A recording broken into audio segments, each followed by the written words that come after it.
Good morning. This is Mission Control Houston. Thank you for joining us for our coverage of the International Space Station's Expedition 34 mission. Today, most of the attention of the ground control team as well as the on-orbit crew is focused on the Progress activities. Over the weekend, the 48 Progress, which had been docked to the station's nadir or Earth-facing port, successfully undocked, making way for the arrival of a new Progress. Progress 50 launched this morning at 8:41 a.m. Central Time. That spacecraft is now en route to the space station. It is on an expedited path on a 4-orbit rendezvous, which will be enabling a same-day docking to the space station.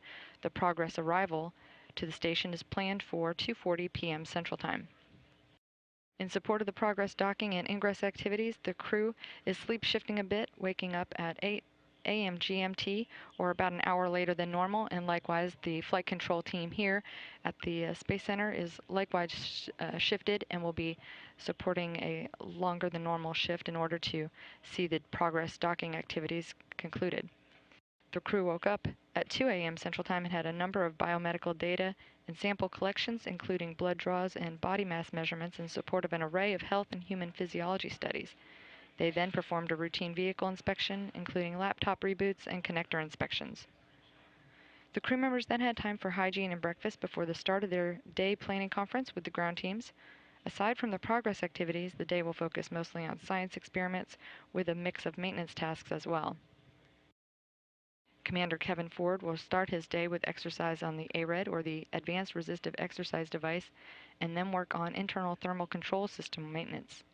He'll also work on the capillary flow experiment, which is a suite of fluid physics experiments that investigate capillary flows of fluids and containers with unique geometries or shapes. Results from this study will help improve current computer models that are used by designers of low-gravity fluid systems and may improve fluid transfer systems on future spacecraft. Tom Marshburn's morning will include a collection of water samples from throughout the orbiting complex, as well as performing software updates for the Regenerative Environmental Control and Life Support System, or ECLSS. He'll be performing software updates on equipment that supports those systems. Canadian Space Agency astronaut Chris Hadfield will work on the InSpace 3 experiment, investigating the structure of aggregates from colloidal emulsions or mixtures. This particular experiment obtains data on fluids containing unique shaped particles that change the physical properties of the fluids in response to magnetic fields. The rapid transformation of these fluids have many possible technological applications on Earth, especially for actuator-type devices. This technology has promised to improve the ability to design structures such as bridges and buildings to better withstand earthquake forces. Hadfield will also start on pre-packing supplies for the upcoming Dragon vehicle, which is scheduled for a trip to the station in early March. Cosmonaut Oleg Novitsky's day will include work on experiments such as Matryoshka, which measures radiation exposure in space, and the Typologia experiment, which is a Russian experiment to better understand crew member performance on orbit.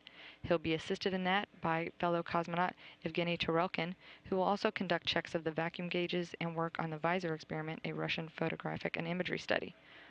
Roman Romanenko will work on Russian experiments as well and perform ventilation system preventative maintenance in the service module. Towards the end of the day, Romanenko and Turelkin will turn their focus to the arrival of the Progress 50 spacecraft.